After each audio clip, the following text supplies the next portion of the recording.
Sudipta AV নিউজে আপনাদের সকলকে স্বাগত। প্রথমেই চোখ রাখবো নিউজ হেডলাইন্সে।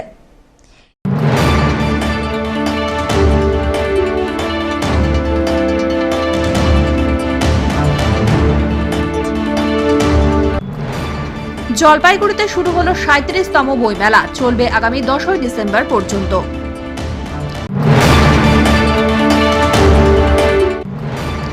রেলপথ সম্প্রসারণে গতি চাই, রেলমন্ত্রীর দরবারে ২ সাংসদ।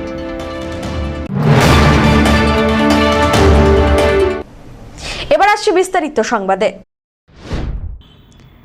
৩৭তম জলপাইগুড়ি জেলা বইমেলা শুরু হলো, চলবে আগামী ১০ই ডিসেম্বর পর্যন্ত। জলপাইগুড়ি ফণীন্দ্রদেব বিদ্যালয়ের খেলার মাঠে এই মেলার আয়োজন করা হয়। বৃহস্পতিবার বইমেলার শুভ উদ্বোধন উপলক্ষে দুপুরে পুরসভার প্রাঙ্গণ থেকে একটি বর্ণাঢ্য শোভাযাত্রা আয়োজন করা হয়।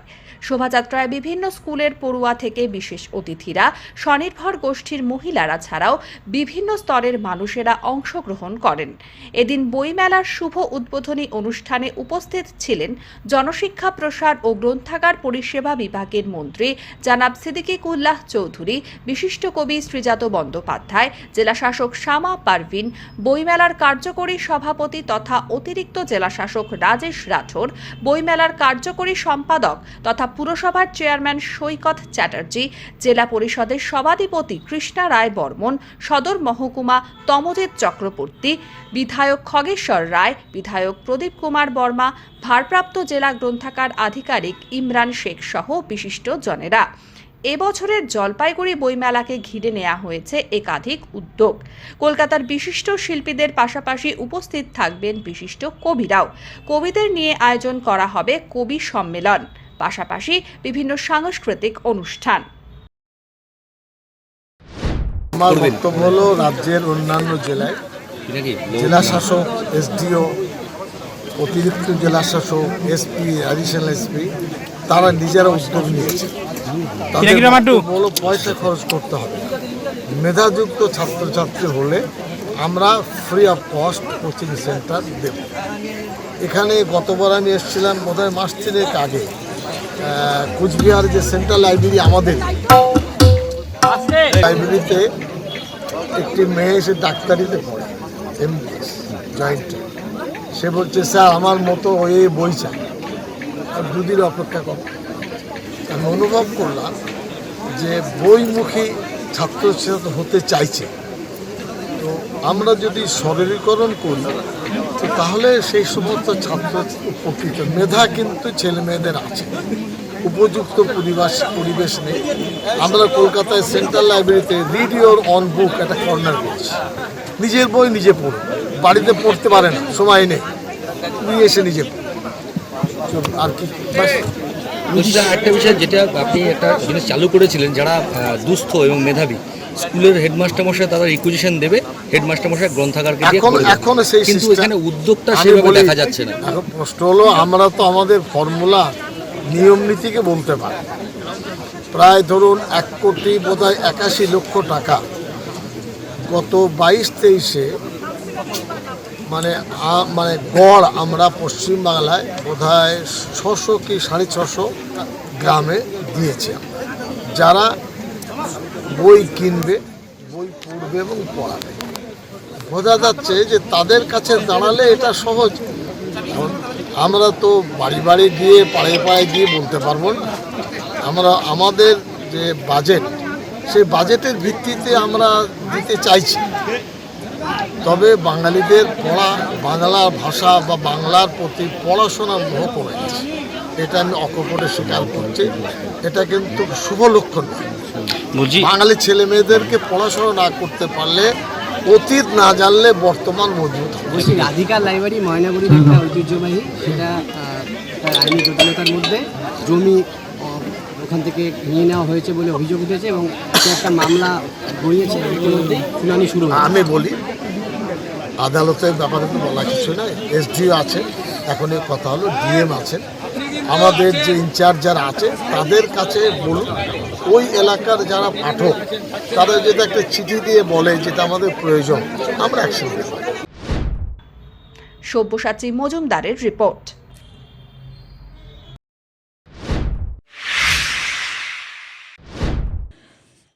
মসজিদ উপাসনার জায়গা, রাজনীতি নয়। সাধারণ মানুষকে খেপিয়ে তোলা সহজ, কিন্তু এমন কিছু করা উচিত নয় যা সাম্প্রদায়িক সম্প্রীতিকে বিঘ্নিত করে। জলপাইগুড়ি এসে সদ্য সাসপেন্ড হওয়া তৃণমূল বিধায়ক হুমায়ুন কবিরের প্রসঙ্গে একথা বললেন রাজ্যের গ্রন্থাগার মন্ত্রী সিদ্দিকুল্লাহ চৌধুরী। বৃহস্পতিবার বিকেলে জলপাইগুড়িতে ৩৭তম বইমেলার উদ্বোধন করে সাংবাদিকদের প্রশ্নের উত্তরে সিদ্দিকুল্লাহ বলেন, ৬ ডিসেম্বরকে অনেকেই ভুলে গেছেন। বাবরি মসজিদের রায় এবং পরবর্তী কার্যকলাপ অনেককেই সন্তুষ্ট করতে পারেনি।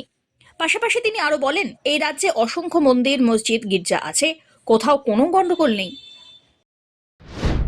দেখুন, ব্যক্তিগত কার কি রুচি, কার কি ইচ্ছা, এটা কেউ কারোর মধ্যে বাধ্য নয়। তিনি বিধানসভার বিধায়ক, তার সঙ্গে দেখা সাক্ষাৎ এতটুকু আমাদের সম্ভব। রইল ৬ ডিসেম্বর, মানুষ দিনটা অনেকখানি ভুলে গেছে, খুঁচিয়ে বরণ তোলা হচ্ছে। আমরা সন্তুষ্ট নই, কারণ বাবরি মসজিদের সুবিচার আদালত দিতে পারে। মসজিদের ওখানে মন্দির হয়েছে, 5 বিঘে সম্পত্তি ওখানকার যারা কমিটি তাদের দেওয়া কথা ছিল মসজিদ কমিটির, তারা দেয়নি। এবার প্রশ্ন হলো, মসজিদ তো উপরওয়ালা আল্লাহর উপাসনা আরাধনার জায়গা, এটা রাজনীতির জায়গা নয়। আমরা লক্ষ্য করছি বাবরি মসজিদ যে চালু শিক্ষা, ৬ ডিসেম্বর মানুষ শুনে জানে, হয়তো এমন একটি পরিকল্পনা আনো দৃষ্টি আকর্ষিত হবে। এই জন্য মিডিয়ার বন্ধুদের ১ নম্বর দায়িত্ব। গদি মিডিয়া আপনাদের মধ্যে হয়তো নেই কেউ, এরা আকাশে তুলে দিয়েছে। ছিল ফুটবল, এখানে এমনভাবে তুলে দিলেন গড়াগড়ি খাচ্ছে। এর জন্য মিডিয়া দাম, এই প্রচারটা দেওয়া উচিত। আমাদের অ্যাঙ্গেল হলো, এমন কোনো কাজ সাধারণ মানুষ, বিধায়ক তো পরে, করব না যার দ্বারা সম্প্রদায়ের সম্প্রীতি বিঘ্নিত হবে। অসংখ্য মন্দির আছে, অসংখ্য মসজিদ আছে, কোথাও তো গোলমাল নেই। ঢাকঢোলকেও পিঠা, গির্জা আছে, থান আছে। এখানে কি এমন আহামরি? ওই বেলডাঙ্গার রিজিনগর আর বেলডাঙ্গায় গ্রামে গ্রামে 1 ডজন 2 ডজন করে মসজিদ। বাংলায় অনেক গ্রাম আছে, সেই গ্রামের নাম বলে দিচ্ছি। রামপুরহাটের মার গ্রাম, 40টা মসজিদ আছে, 4টে 5। আর সেই সমস্ত মসজিদ 1 তলা 2 তলা মানুষ নামাজ পড়ছে। আমি বুঝলাম না তার পেট কামড়াচ্ছে কেন। এই একটা ইস্যু। দ্বিতীয় হলো, সাধারণ পাবলিক তাকে খেপিয়ে দেওয়া সহজ। তার রাস্তায় নামবে, পাবে না কিছু। ইসলাম ধর্মের মুসলমানদের এতে কোনো কল্যাণ এনে আনবে বলে আমি 100% মনে করি। তার ব্যাপার তিনি করবেন। দ্বিতীয় হচ্ছে, তাকে দল থেকে বহিষ্কার করা হয়েছে। আমি যেহেতু দলে আছি, কিছু কানাঘষা তো নিশ্চয়ই শুনেছি। দল ভালো ভেবেছে, শৃঙ্খলার কারণে দল সেটা প্রকাশ করেছে। এবার উনি কি করবেন, আমি তো ওনার সেক্রেটারি নই, অভিভাবক।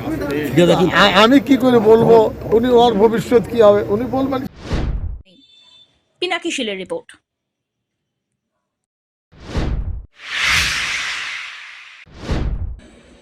বালুরঘাট হিলি, বুনিয়াদপুর কালিয়াগঞ্জ এবং গাজল গুঞ্জরিয়া রেলপথের দ্রুত সম্প্রসারণের দাবিতে রেলমন্ত্রী অশ্বিনী বৈষ্ণবের সঙ্গে বৈঠক করলেন দক্ষিণ দিনাজপুরের বালুরঘাটের সাংসদ সুকান্ত মজুমদার ও উত্তর দিনাজপুরের রায়গঞ্জের সাংসদ কার্তিক পাল। বৃহস্পতিবার দিল্লিতে রেলমন্ত্রীর সঙ্গে বৈঠকে এই 2 সাংসদ জানান, দিনাজপুরের 2 জেলার যোগাযোগ ব্যবস্থার উন্নয়ন আর যাতায়াতের সুবিধার জন্য উল্লিখিত রেলপথগুলির কাজ দ্রুত সম্পন্ন করা অত্যন্ত জরুরি। সাংসদরা রেলমন্ত্রীর কাছে আরও দাবি জানান, বালুরঘাট থেকে ব্যাঙ্গালোর পর্যন্ত নতুন ট্রেন পরিষেবা চালু, 2 দিনাজপুর এবং উত্তরবঙ্গের রেল অবকাঠামো আরও উন্নত করা সহ সাধারণ মানুষের জন্য যাতায়াত ব্যবস্থাকে আরও সহজ আর আধুনিক করা হোক। রেলমন্ত্রী বিষয়টি গুরুত্বের সঙ্গে বিবেচনা করবেন বলে জানানো হয়েছে। গতকাল আমি এবং আমার সাথে রায়গঞ্জের যিনি সাংসদ কার্তিক পাল, আমরা দুজনেই মাননীয় রেলমন্ত্রীর কাছে যাই এবং মাননীয় রেলমন্ত্রীর সাথে দেখা করে বালুরঘাট লোকসভার অন্তর্গত 2টি রেল প্রজেক্ট, একটি হচ্ছে বুনিয়াদপুর কালিয়াগঞ্জ এবং অপরটি হচ্ছে ইটাহার গাজল গুঞ্জরিয়া যে রেলপথ, তার সাথে সাথে উত্তর দিনাজপুরের ডালখোলাও আছে, এই সমস্তকে সংযুক্তকরণকারী যে প্রকল্প, রেলের প্রকল্প পূর্বে ঘোষণা হয়েছিল, সেই প্রকল্পগুলোতে এর আগে অর্থ বরাদ্দ হয়েছিল মাননীয় প্রধানমন্ত্রীর জন্য, মাননীয় প্রধানমন্ত্রীর নির্দেশে এবং মাননীয় রেলমন্ত্রীর প্রচেষ্টায় আমরা সেই প্রকল্পগুলোকে আবার যাতে দ্রুত গতিতে যাতে আমরা শুরু করতে পারি এবং শুরু করে সেটাকে শেষ করতে পারি, এবং আমাদের এই জেলাগুলোর মানুষ, বিশেষ করে উত্তর দিনাজপুর, দক্ষিণ দিনাজপুর এবং মালদা, এই তিনটি জেলার মানুষের যেন উপকার হয়, গাজলের মানুষের যেন উপকার হয়, ইটাহারের মানুষের যেন উপকার হয়, তার সাথে সাথে কালিয়াগঞ্জ এবং বুনিয়াদপুর এই সমস্ত এলাকার সহ উত্তরবঙ্গের বিস্তীর্ণ এলাকার মানুষের যেন উপকার হয়, সেই জন্য আমাদের এই প্রস্তাব আমরা মাননীয় রেলমন্ত্রীকে দিয়েছি। আমাদেরকে মাননীয় রেলমন্ত্রী আশ্বস্ত করেছেন উনি বিষয়টি খতিয়ে দেখবেন, এবং আমরা আশা করছি যে সমস্ত বাধাকে অতিক্রম করে, আমরা জানি পশ্চিমবঙ্গে অনেক রকম বাধা আছে, বালুরঘাট হিলি রেল প্রকল্প সম্পন্ন করতে গিয়ে আমরা সেই বাধার সম্মুখীন হয়েছি, কিন্তু আমাদের বিশ্বাস যে এই সমস্ত বাধাকে অতিক্রম করে আগামী দিনে ইটাহার, গুঞ্জরিয়া, গাজল এবং তার সাথে বুনিয়াদপুর, কালিয়াগঞ্জ এই সমস্ত রেল লাইনগুলো আমরা সম্পন্ন করতে পারব। টোটো চালকদের ভয় দেখিয়ে রেজিস্ট্রেশন করানোর অভিযোগে এবার আঞ্চলিক পরিবহন আধিকারিকের দ্বারস্থ হলেন সিআইটিইউ অনুমোদিত ই রিকশা চালক ইউনিয়নের সদস্যরা। বৃহস্পতিবার ইউনিয়নের সাধারণ সম্পাদক শুভাশিস সরকারের নেতৃত্বে একটি প্রতিনিধি দল আঞ্চলিক পরিবহন দপ্তরের আধিকারিকের সঙ্গে দেখা করেন। নির্দিষ্ট সময় পেরিয়ে গেলেও জলপাইগুড়ির এখনও অধিকাংশ টোটো চালক রাজ্য পরিবহন দফতরের রেজিস্ট্রেশন করেননি। টোটো চালকদের দাবি মেনে টোটো রেজিস্ট্রেশনের সময়সীমা 30শে নভেম্বর থেকে বাড়িয়ে 31শে ডিসেম্বর করা হয়েছে। এদিন শুভাশিস সরকার জানান, তাদের দীর্ঘ আন্দোলনের জেরে টোটো রেজিস্ট্রেশনের সময়সীমা বাড়িয়ে 31শে ডিসেম্বর পর্যন্ত করা হয়েছে। এদিনের কর্মসূচিতে উপস্থিত ছিলেন দুলাল রায়, সুবর্ণ সরকার, তোতাই কর, নারায়ণ কুণ্ডু, মানিক দত্ত, নিখিল সরকার সহ অন্যান্য সদস্যরা। টোটোর বিষয়টা সবারই জানা যে আমাদের লাগাতার আন্দোলনের ফলে, রাজ্য জুড়ে আন্দোলনের ফলে ইতিমধ্যেই রাজ্যের পরিবহন দপ্তর এই যে 30শে নভেম্বর যেটা সময়সীমা ছিল সেটাকে বাড়িয়ে 31শে ডিসেম্বর অবধি করেছে টোটো রেজিস্ট্রেশনের জন্য। কিন্তু আমরা অদ্ভুতভাবে দেখলাম যে 31শে ডিসেম্বর অবধি সময় আছে, অথচ গতকাল জলপাইগুড়ি শহরের বিভিন্ন জায়গায় এবং আজকেও ময়নাগুড়ির বিভিন্ন জায়গায় আরটিও দপ্তরের পক্ষ থেকে, মোটর ভেহিকেলস দপ্তরের পক্ষ থেকে টোটো চালকদের জোর করে এক প্রকার এবং ভয় দেখানো হচ্ছে যে রেজিস্ট্রেশন করার জন্য জোর করে চাপ দেওয়া হচ্ছে। ফলে এই জিনিসটার আমরা বিরোধিতা করছি এবং এটাই আমরা আজকে আরটিও সাহেবকে বলে গেলাম যে আমাদের লড়াইটা চলছে, আন্দোলন চলছে, যে টোটো হোক, ই রিক্সা হোক, যে টাকার পরিমাণটা সেটাকে কমিয়ে 300 টাকায় রেজিস্ট্রেশন করতে হবে, এবং যে বাহন পোর্টাল যেটা শোরুম থেকে করছে সেই শোরুম থেকে কোনো রেজিস্ট্রেশন করা যাবে না, সরকারিভাবে আরটিও দপ্তর থেকে রেজিস্ট্রেশন করতে হবে। এটা হচ্ছে আমাদের দাবি, এবং যে 31শে ডিসেম্বর সময়সীমা এসছে এটাকেও আরও বৃদ্ধি করতে হবে, এটাও আমাদের দাবির মধ্যে রয়েছে। ফলে এই বিষয়টা নিয়ে সরকার যেহেতু চিন্তাভাবনা করছে এবং সময়টা যেহেতু এখনও পর্যন্ত 31শে ডিসেম্বর অবধি আছে, তার আগেই কেন টোটো চালকদের ভয় দেখানো হচ্ছে, তাদেরকে জোর করে রেজিস্ট্রেশন করানোর একটা প্রক্রিয়ার মধ্যে আরটিও দপ্তর চলে যাচ্ছে, এর বিরুদ্ধে আমরা আজকে এসে আরটিও সাহেবের সঙ্গে দেখা করলাম, তার সঙ্গে কথা বললাম, এবং আমরা এটা বলে গেলাম যে এরপরে যদি কোনো টোটো চালকদের এইভাবে হেনস্থার শিকার হতে হয়, যদি প্রশাসন টোটো চালকদের হেনস্থা করবার চেষ্টা করে, তাহলে কিন্তু আগামী দিনে যেভাবে এতদিন লড়াই আন্দোলন হয়েছে আরও বড় ধরনের আন্দোলনে আমরা যাব। এটাই আমরা আজকে আরটিও সাহেবকে বলে গেলাম। মানে এরপরেও আপনারা বড় আন্দোলনে যেতে চান? হ্যাঁ, অবশ্যই বড় আন্দোলন তো হবেই, কারণ যেভাবে টাকার পরিমাণটা রেখে দেওয়া হয়েছে, টাকাটা তো কমানো হয়নি। আমরা বলেছি 300 টাকায় রেজিস্ট্রেশন করতে হবে, টোটো হোক, ই রিক্সা হোক, বাহন পোর্টালের মাধ্যমে শোরুম থেকে কোনো রেজিস্ট্রেশন করা যাবে না, এটা আমরা বলেছি, কিন্তু এখনও সরকার সেটাতে কর্ণপাত করেনি। ফলে যদি আগামী দিনে এটা কর্ণপাত না হয়, যদি সময়সীমাটা আরেকটু না বাড়ে, যদি টাকাটা না কমে, তাহলে লড়াই হবে। সব্যসাচী মজুমদারের রিপোর্ট।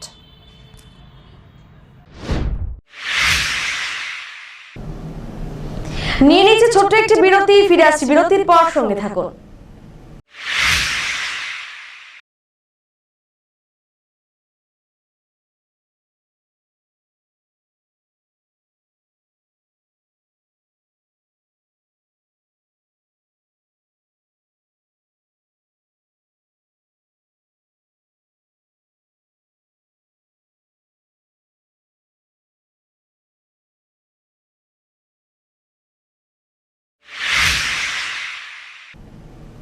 ফিরে এলাম বিরতির পর।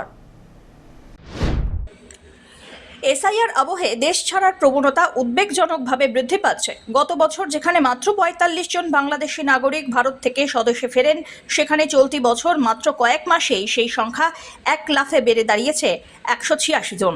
বৃহস্পতিবার শিলিগুড়ি সংলগ্ন কদমতলায় বিএসএফের উত্তরবঙ্গ ফ্রন্টিয়ার হেডকোয়ার্টারে সাংবাদিক বৈঠক করে এই তথ্য তুলে ধরলেন বিএসএফের উত্তরবঙ্গের আইজি মুকেশ ত্যাগী।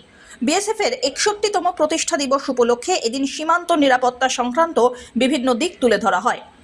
সাংবাদিক বৈঠকে তিনি জানিয়েছেন, সীমান্ত এলাকায় অনুপ্রবেশ আর পাচার রুখতে পুরনো ফেন্সিংয়ের পরিবর্তে অত্যাধুনিক নিউ ডিজাইনের ফেন্সিং বসানোর কাজ শুরু হয়েছে। ইন্দো বাংলাদেশ সীমান্তের মোট ৯৩৬ কিলোমিটারের মধ্যে ২৫০ কিলোমিটারে এই নতুন ফেন্সিং বসানো হচ্ছে। इस साल में एक्सफिल्ट्रेशन करने वाले लोग, इन्फिल्ट्रेशन करने वाले जो बांग्लादेशी नेशनल्स हैं वो 45 लोग हैं और इन्फिल्ट्रेशन वाले, लेकिन एक्सफिल्ट्रेशन वाले 186 हैं, 186। हाँ, एक्सफिल्ट्रेशन। और ये भी बताना चाहूँगा कि पिछले साल से इस साल का एक्सफिल्ट्रेशन बढ़ गया है। जहाँ पिछले साल हमने एक्सफिल्ट्रेशन करने वाले से 45 लोगों को ही पकड़ा था, इस बार हमने 186 लोगों को जो एक्सफिल्ट्रेशन करने के जा रहे थे उनको पकड़ा। हाँ, ये वो लोग हैं। अब इसमें मैं आपको स्पष्ट बताना चाहूँगा कि दो तरह से हम लोगों के पास लोग आ रहे हैं। एक वो लोग हैं जो रूटीन में कोशिश करते हैं वहाँ जाने की, तार काट के आने जाने की, ऐसे लोग हैं जो प्रयास पहले भी करते रहे, हम उनको पकड़ते रहे।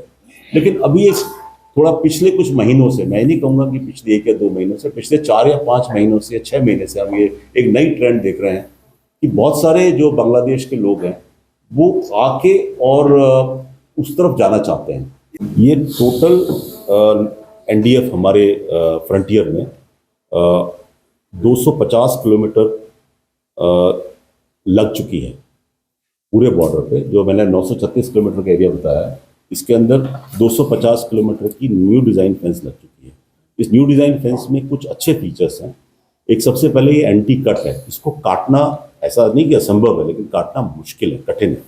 दूसरा ये एंटी क्लाइंब है, इसको क्लाइंब करके फेंस के ऊपर चढ़ के जाना मुश्किल था। पुरानी फेंस में ये दिक्कत थी कि उस फेंस के ऊपर ही तारों के बीच में पैर रख के लोग क्रॉस करने की कोशिश करते थे, लेकिन इसमें ये एंटी क्लाइंब और एंटी कट है। ये इसको काट के निकलना भी कठिन है, मैं कहूँगा असंभव तो नहीं है, लेकिन कठिन है।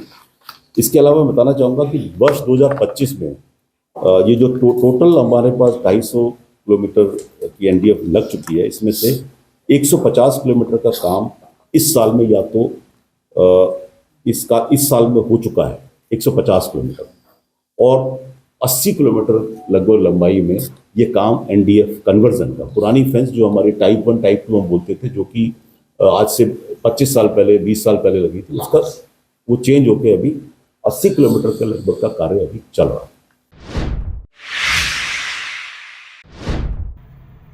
বারবার বিমান বাতিল, বিপাকে বাগডোগরার যাত্রীরা। টানা 2 দিন ব্যাঙ্গালোরগামী বিমান বাতিল হওয়ায় বাগডোগরা বিমানবন্দরে চরম ভোগান্তির মুখে পড়লেন যাত্রীরা। চিকিৎসা, জরুরি কাজ ও কর্মসূত্রে ভ্রমণকারী বহু মানুষ ক্ষুব্ধ হয়ে জানান, বিমান সংস্থার পক্ষ থেকে ফ্লাইট বাতিলের কোনো পরিষ্কার কারণ জানানো হয়নি। বুধবার দুপুর 12:30টার ফ্লাইট হঠাৎ বাতিল করে দেওয়া হয়। এরপর যাত্রীদের জানানো হয় বৃহস্পতিবার সকাল 9:20 ফ্লাইটে তাদের পাঠানো হবে, কিন্তু এদিন বিমানবন্দরে পৌঁছে যাত্রীরা জানতে পারেন সেই বিমানটিও বাতিল করা হয়েছে।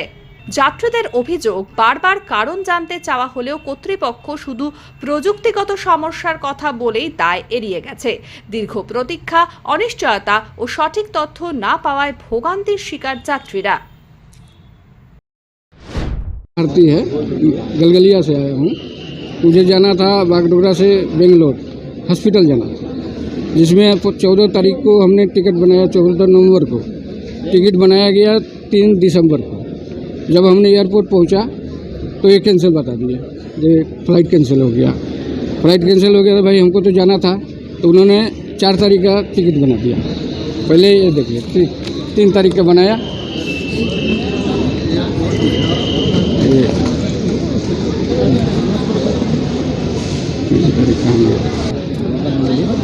तो इसको कैंसिल करके ये लोग 4 दिसंबर को बना दिया, वो भी भाया कलकत्ता, जबकि हमारा डायरेक्ट था बागडोगरा टू बेंगलोर का, भाया कलकत्ता कर दिया। आज सुबह 5 बजे उठ करके गाड़ी का भाड़ा भी लग रहा है, कल भी लगा, आज भी लगा, और अभी जो है सो ये लोग बोला सुबह 7 बजे से यहाँ खड़े हैं, ये लोग बोल रहा है कि कैंसिल हो गया। अब कैंसिल हो गया तो रिफ़ंड कर देंगे, तो देखिए इधर 30,000 रुपया लगा है जाने का, और आने का इधर से 36,000। 36,000 तो इन्होंने बोल रहा है कि जाने का जो टिकट है उसमें आपको 22,000 मिलेगा। अब हम बोले आने का तो अभी कुछ बोला नहीं, बोले आप काउंटर में जाइए, जहाँ से टिकट लिया वहाँ बात कीजिए। बार बार क्यों कैंसिल हो रहा है? बार कैंसिल क्यों हो रहा है ये रीज़न कुछ नहीं बता। अथॉरिटी से बात किया आप लोगों ने? और हाँ, काउंटर में जो बैठे हुए हैं सब, उनसे हम लोग बात की, कुछ बोल नहीं रहे, तो वो कुछ बोल नहीं रहे हैं। जितना भीड़ लगा हुआ है वो किसी का बात ढंग से नहीं सुन रहे हैं। तो अभी हम लोगों को चाहिए कि हम जाने का कोई व्यवस्था करें, और भी तो फ्लाइट है, और फ्लाइट जा रहा है, लेकिन रिफंड करें तो पूरा करें, और अभी करें। अभी ट्रीटमेंट के लिए जा रहे थे? जी, हॉस्पिटल जा रहे थे। শেষ করবার আগে নিউজ হেডলাইন্স আরো একবার।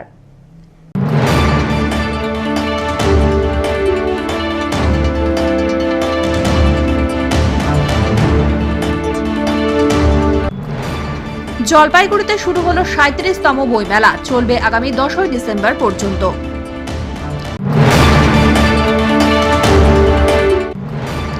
রেলপথ সম্প্রসারণে গতি চাই, রেলমন্ত্রীর দরবারে 2 সাংসদ।